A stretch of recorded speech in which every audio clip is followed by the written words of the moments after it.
उत्तराखंड के हल्द्वानी शहर में गुरुवार 8 फरवरी को अचानक हिंसा भड़क उठी, जिसमें 5 लोगों की मौत हो गई है जबकि 5 लोग घायल हैं।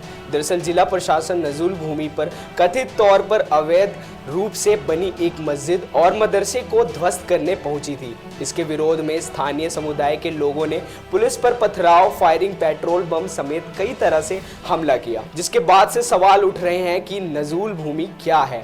तो चलिए जानते हैं क्या है पूरा विवाद। क्या होती है नजूल भूमि? नमस्कार, मैं हूं मंटू और आप देख रहे हैं खबर फास्ट का डिजिटल प्लेटफॉर्म। देश में कई ऐसी जगह हैं जहां ऐसे बोर्ड लगे हुए हैं जिन पर लिखा होता है यह नजूल की जमीन है। दरअसल ब्रिटिश शासन के दौरान भारत में देसी रियासतें हुआ करती थी। कुछ रियासतें ब्रिटिश हुकूमत की समर्थक थी तो कुछ ने इनके खिलाफ विद्रोह किया।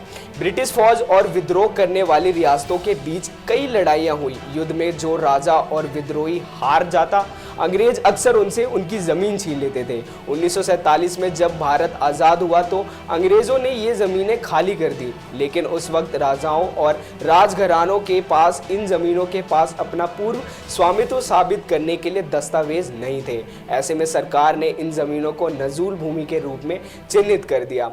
जैसे ही अंग्रेजों के खिलाफ पूरे देश में विद्रोह हुआ और विद्रोहियों की ज़मीनें कब्जे में ली गई, इसलिए पूरे देश में नजूल की ज़मीनें पाई जाती हैं। नजूल भूमि का सरकार क्या करती है? सरकार आमतौर पर नजूल भूमि का उपयोग पब्लिक पर्पस जैसे स्कूलों, अस्पतालों, ग्राम पंचायतों, भवनों आदि के निर्माण के लिए करती है। भारत के कई शहर में नजूल भूमि के रूप में चिन्हित भूमि के बड़े हिस्सों का उपयोग आमतौर पर पट्टे पर हाउसिंग सोसाइटी के लिए किया जाता है। ऐसी जमीन की मालिक राज्य सरकार होती है। इसका उपयोग वह अपने जनहित कार्यों में करती है। बहुत बार राज्य सीधे तौर पर नजूल भूमि का प्रशासन नहीं करता है, बल्कि उन्हें विभिन्न संस्थाओं को पट्टे पर देता है।